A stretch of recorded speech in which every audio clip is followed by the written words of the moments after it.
Hello friends, barkanmu da kasancewa da ku a daidai wannan lokaci a wannan tasha ta mai albarka wato Arewa Global Tech. Ni ne na kwara kullum DJ Umar Wabi. Ina yi wa kowa fatan alkhairi a daidai wannan lokaci.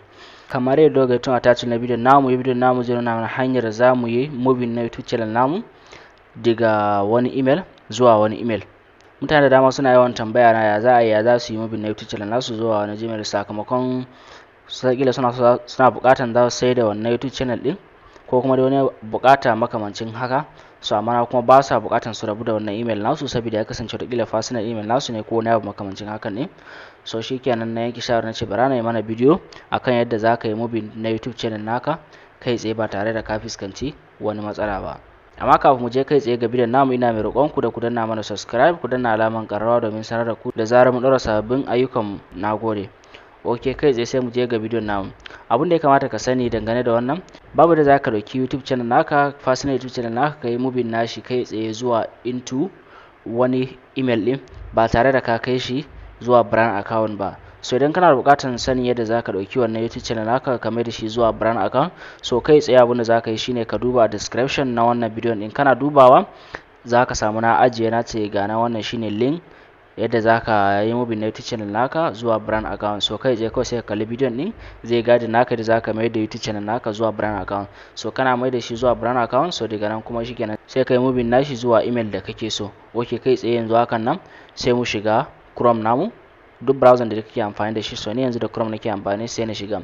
Kana shiga za ka yi login na YouTube naka. So kamar da kuke gashi yanzu haka na yi login na YouTube channel na a nan dinnan. So kai tsaye zan duba daga sama kamar yadda kuke gani akwai alama yan option kamar hakan nan. So shikenan kawai sai ka zo ka mai da shi desktop site. Kana mai da shi desktop site kamar yadda kuke gani yanzu haka gashi nan ya koma desktop site. So shikenan kai tsaye daga sama za ku duba akwai alaman hoto a nan dinnan, alaman hoto na YouTube channel namu kenan. So shikenan kawai sai ka taba shi. Kana taba kamar yadda kuke gani daga ƙasa akwai inda aka rubuta settings. So shikenan kawai sai ka taba settings dinnan. Kana taba setting kamar da gani zai buɗe mana nan wuri kamar hakan nan. So akwai da aka rubuta add or remove manager. So shikenan kai tsaye kawai sai ka taba shi. Kana tabawa wannan duk bayan kayan moving na YouTube channel naka kenan zuwa brand account ne za a baka dama kamar hakan nan. So shikenan kawai sai ka taba akwai da aka rubuta manage permission, sai ka taba shi kai tsaye. Kana taba kamar yadda kuke gani zai buɗe mana fiska kamar hakan nan. So shikenan yana mana kamar haka. So shikenan sai ka ƙara tabawa manage permission ne. Wani ko zai nuna maka cewa sai ka yi verifying ka sa password na email naka kafin nan zai wuce da kai. So ni yanzu bai nuna mini ba da sakamakon da na gwada na yi login a wannan browser ne. So shikenan yanzu kawai zan sake taɓa manage permission kamar da kuke gani a nan akwai alama inda aka saka alaman hoton mutum daga sama a nan din nan. So shikenan kai tsaye kawai sai ka taɓa.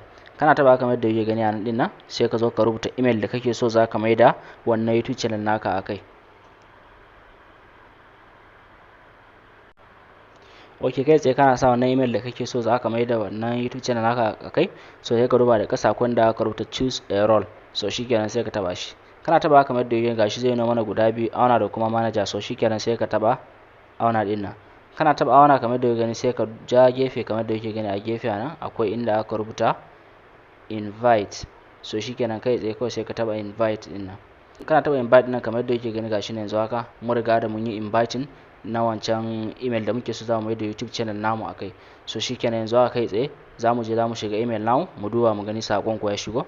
Ok, gashi nan sakon ma ya shigo. Kai tsaye kawai sai mu taba. Muna taba kamar da yake gashi nan yanzu hakan nan akwai da aka rubuta accept invitation. So shikenan kai tsaye kawai sai ka taba. Kana taba zai bude maka a browser ka.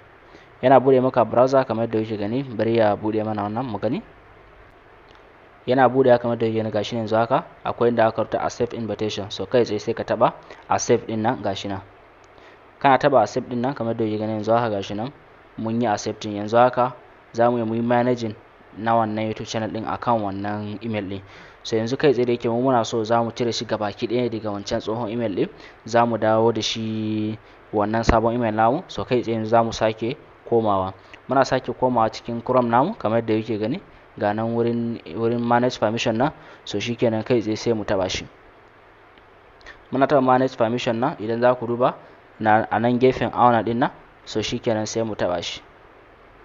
Muna taba kamar da yake gani sai mu taba primary owner. Muna taba primary owner kamar da yake gani gashi zai nuna transfer. So yana nuna transfer kamar da yake gani kai tsaye. So shikenan sai mu taba transfer din nan. Muna taba transfer din nan kai tsaye wannan primary account din zai bar wannan tsohon email namu zai dawo kan sabon email namun nan. Yana dawowa kan sabon email namun nan, sai yanzu abin da zamu yi na gaba shine zamu cire wannan tsohon email namun din. So kai tsaye yanzu idan wannan primary account din yayi transfer zuwa sabon email namun din, so kai tsaye kawai za ku duba daga gefe akwai alaman cancel a nan din nan, so shikenan kai tsaye kawai sai ka taba alaman cancel din nan, za ka yi removing kenan na wannan email din. So amma na yanzu kamar da kuke gani ba za su yi approving kai tsaye a lokaci guda su baka dama kai wannan abun. Lokacin da ka ba ma wancan sabon email naka na auna din nan, dole sai ka jira na tsawon sati guda, kwana 7. Yana cika kwana 7, so kai tsaye kawai shikenan kana zuwa zaka canja wannan primary account din daga kan tsohon email naka zuwa sabon email naka. Kana mai da shi zuwa kan sabon email naka, so shikenan kawai sai ka taba wannan alaman cancel din nan. Kana taba wannan alaman cancel din maka rubutu kamar hakan nan, so shikenan kawai sai ka taba remove din nan. Kamar da kuke gani yanzu haka muna taba remove din nan, yanzu haka gashi nan ya cire mana wannan tsohon email namun din kenan. So yana cire mana tsohon email namun nan yanzu haka kenan ya cire mana na tsohon email din, amma na YouTube channel din yana a matsayin brand account ne har yanzu, akan ya je ma sabon wannan email din yana a matsayin brand account ne. So kun gani kenan har yanzu yana matsayin brand account, baya matsayin personal YouTube channel naka, amma yana matsayin brand account. Zaka kai bacin na wani ku yi managing na wannan YouTube channel din, zaka kai managing na sama da email guda daya.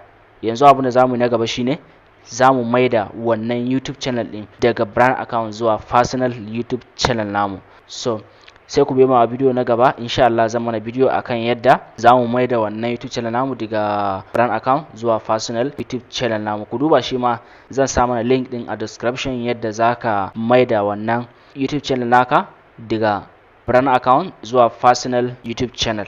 Okay, so mun gode kasancewa kai da mu a wannan tasha ta mai albarka wato Arewa Global Tech. Ni ne na kwar kullum DJ Umar Wabi. Kada ku manta da subscribe, like da kuma share. Nagode. Mu huta lafiya.